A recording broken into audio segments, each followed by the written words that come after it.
আসসালামু আলাইকুম। আজ আমি আপনাদেরকে নিয়ে এসেছি চট্টগ্রামের সীতাকুণ্ডে অবস্থিত অপূর্ব সুন্দর মহামায়া লেক। এটি বাংলাদেশের অন্যতম বৃহৎ কৃত্রিম লেক, যা চারপাশে সবুজ পাহাড়, স্বচ্ছ পানি আর মনোমুগ্ধকর প্রাকৃতিক সৌন্দর্যের জন্য বেশ পরিচিত।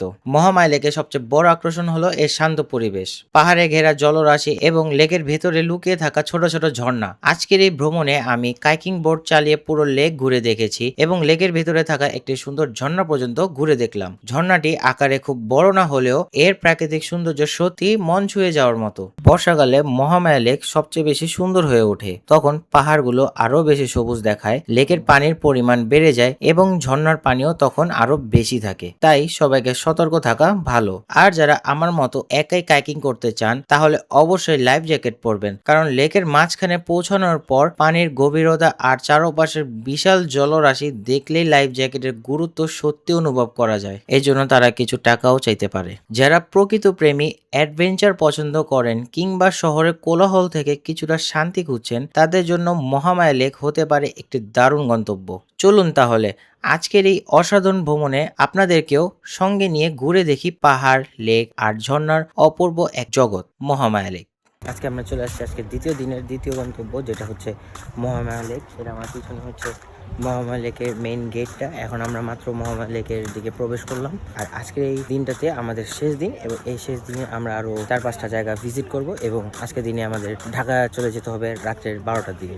আমাদের চারপাশে দেখতে পাচ্ছেন জঙ্গল, আর এই রাস্তা দিয়ে আমরা পাহাড়ের দিকে উঠতেছি। কালকে প্রায় সারাদিনে আমাদের ভ্রমণের উপরে গেছে, যেমন ট্রেনের ছাদ দিয়ে আসা, চন্দ্রনাথ পাহাড়ে উঠা, তাও আবার হেঁটে, আবার নামাটাও হেঁটে। তো কালকের দিনটা মজাও গেছে প্লাস কষ্টও হয়েছে, কিন্তু এই কষ্টটা এই ভ্রমণের সাথে মেলানো যাবে না, প্রায় মজাই লাগছে। আমাদের এই ভ্রমণটির জন্য আমরা আগে থেকেই একটা সিএনজি বুক করে নিয়েছি, আর এই সিএনজি সারাদিন আমাদের সাথে থাকবে 1700 টাকা। এই সিএনজির ভাড়া, 2টা সিএনজি 3400 টাকা। ওইখান থেকে সবাই এই আমাদের এই বোর্ডের জন্য ভাড়া নিচ্ছে। আমরা এই বোর্ড দিয়ে এখন এই পুরোটা ওই পাশে চলে যাব, আর বোর্ডের মূল্যটা আমরা বলে দিব। এখানে 3 জন করে আছে, আমরা 2 জনের মধ্যে, তো আমি আর আমার পিছে বসবে হলো তুষান। তো আমরা এইভাবে করে বোর্ড চালা আমরা আগে যাব, আর সামনে একটা ঝর্ণা আছে, আমরা সেই ঝর্ণাটাকে দেখবো। আর ভাই এখানে প্রচুর গরম, তারপরে রইতে তখন শার্ট খুলে রাখছিলাম, তখন আমার শার্ট পরে ফেলছি। তো এখানে মূলত এই যে ব্রিজ আছে, এই ব্রিজের পানি হয়তো উপরে উঠতে পারে বা এরকম কিছু আমি জানি না, কিন্তু এখন পানি তুলনামূলক খুবই কম। তো এইখানে হচ্ছে ওই যে ওইখান থেকেও ইঞ্জিনালা বোট, সেটাও রেন্ট করা যাবে, প্লাস এই যে এখান থেকে এই কাইকিং এর বোট গুলাও নেওয়া যাবে। তো ওইখানে যে 2 জন চলে গেছে, আমি আর তুষার, আমরাও সেখানে চলে যাব। তো অবশ্যই আমরা নিয়ে নিলাম আমাদের বোট, এবং আমরা এই বোট দিয়ে প্রায় অনেকটুকু আমরা আগে গেছি, এবং আমার পিছনে আছে তুষান, এবং আমাদের আরো যে 4 জন ছিল ওরা 2 জন বোট নিয়ে পিছে, এবং আমরা 3 নম্বরে আছি, আর আমাদের আরেকজন আছে ওরা পিছনে। আর আমাদের এই বোটটা শিখতে শিখতে প্রায় 10 মিনিট পার। আমরা পুরো এলাকা ঘুরা তারপরে বোটটা মনে করেন একটু আগে বাড়িয়েছি।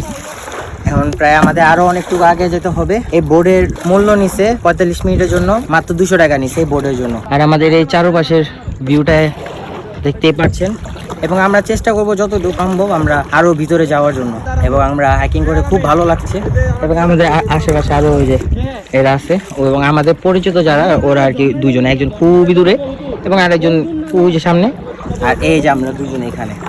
তো আমরা যাই, আপনারাও চলে যেতে থাকেন আমাদের সাথে। এবং আমাদের সামনে আসছে এই বোটগুলা, আপনারা চাইলে এই বোটগুলো। এই আল্লাহ, ওই মামা তুই হিলিস না, এখন কিচ্ছু করিস না, এখন এই ঢেউর লেগে কিচ্ছু করিস না, যাইতে দে। মার তুই মার তুই মার তুই মার, আমি ওই সাইডে যেতে হবো, ওদিকে যেতে হবো। তুই মারতে থাক, তুই মারতে থাক। ভাই বোট আসলে বিরাট একটা রিস্ক, কারণ এখানে এই ঢেউর কারণে মানে আমাদের বোটটা প্রায় উল্টাতেও পারে যদি আমরা একটু 19-20 করি।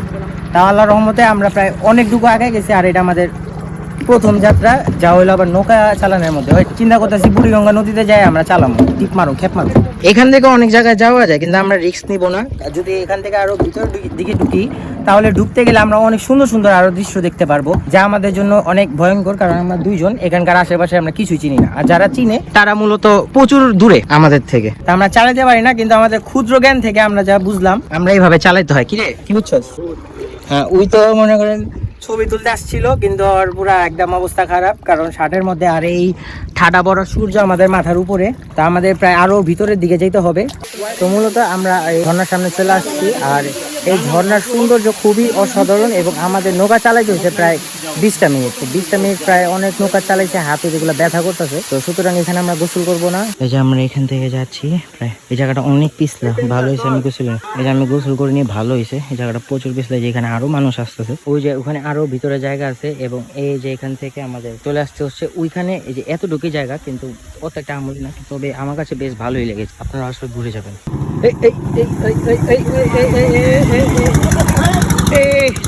আর একটু লেগা। অবশেষে এখান থেকেও আমাদের হাইকিং শেষ, এবং হাইকিং শেষ করে আমরা চলে যাচ্ছি আরেকটাতে, যেখানে গিয়ে মেইনলি আমরা আর কি ওই পানিতে গোসল করব। এখানে মূলত ওরকম আহামরি কিছু ছিল না বলে আমরা গোসল করিনি, আমি করিনি, বাকি জন একটু ভিজে নিয়েছে টুকিটাকি। আপনারা এখানে বহুত রকমের হাইকিং বা বোর্ডে চড়তে পারবেন, কিন্তু মূলত আপনারা এই হাইকিং এর যে টাইমিং রেটটা আছে সেটা একটু কথাটা ভেঙে নেবেন, কারণ আপনারা যদি লেট করে ফেলেন তাহলে আপনাদের সেখানে এক্সট্রা কিছু টাকা গুনতে হবে, যে কারণে আপনাদের অবশ্যই হাইকিং এর টাইমিং রেটটা আপনাদের সিলেক্ট করে বা ওদের সাথে পরামর্শ করে আপনারা সেট করে যাবেন। আর তারা ডিসকাউন্ট খুব কমই দেয়, আপনারা হাজার রিকোয়েস্ট করলেও আপনাদের কথা শুনবে না, কিন্তু তাদের বোর্ডগুলো মূলত পড়েই থাকে এখানে। অ্যাজ ইউ উইশ, আপনারা যেভাবে ইচ্ছা সেভাবেই এখানে আসতে পারেন, কিন্তু জায়গাটা খুবই সুন্দর, আমাদের পিছনে দেখতেই পাচ্ছেন, মূলত বেশ সুন্দর জায়গা। সময় হয়ে এসেছে মহামায়া লেক থেকে বিদায় নেওয়ার। তবে এখানেই শেষ নয়, মহামায়া লেকের মনোমুগ্ধকর সৌন্দর্য উপভোগ করার পর আমি রওনা দিয়ে দেই আমার জীবনে অন্যতম ভয়ঙ্কর একটি গন্তব্যের উদ্দেশ্যে। সত্যি বলতে আমি কখনো কল্পনাই করিনি যে জায়গাটি এতটা রোমাঞ্চকর, বিপজ্জনক এবং চ্যালেঞ্জে ভরা হবে। আমাদের একটি ছোট ভুলই যেন বড় ধরনের দুর্ঘটনার কারণ হতে পারত। আমি যে জায়গাটির কথা বলেছি সেটি হলো সীতাকুণ্ডের অপরূপ সৌন্দর্যের ঘেরা এবং অ্যাডভেঞ্চারে ভরা খোয়াছড়া ঝর্ণা। সেই রোমাঞ্চকর অভিজ্ঞতার গল্প আজ নয়, আপনাদের সঙ্গে শেয়ার করব পরবর্তী পর্বে। তাই ভিডিওটি যদি ভালো লাগে তাহলে অবশ্যই চ্যানেলটি সাবস্ক্রাইব করে আমার সাথে থাকবেন। ব্যক্তিগতভাবে আমার কাছে মহামায়া লেক অসাধারণ লেগেছে, বিশেষ করে কাইকিং করার জন্য এবং প্রকৃতির শান্ত মনোমুগ্ধকর সৌন্দর্যকে কাছ থেকে উপভোগ করার জন্য এটি একটি দারুণ জায়গা। আপনারা চাইলে ভ্রমণের তালিকায় মহামায়া লেককে অবশ্যই রাখতে পারেন। তো এই ছিল আজকের ভিডিও, আশা করি ভিডিওটি আপনাদের ভালো লেগেছে। মহামায়া লেকের সম্পর্কে আপনাদের অনুভূতি এবং মন্তব্য কমেন্টে জানাতে ভুলবেন না। আল্লাহ হাফেজ।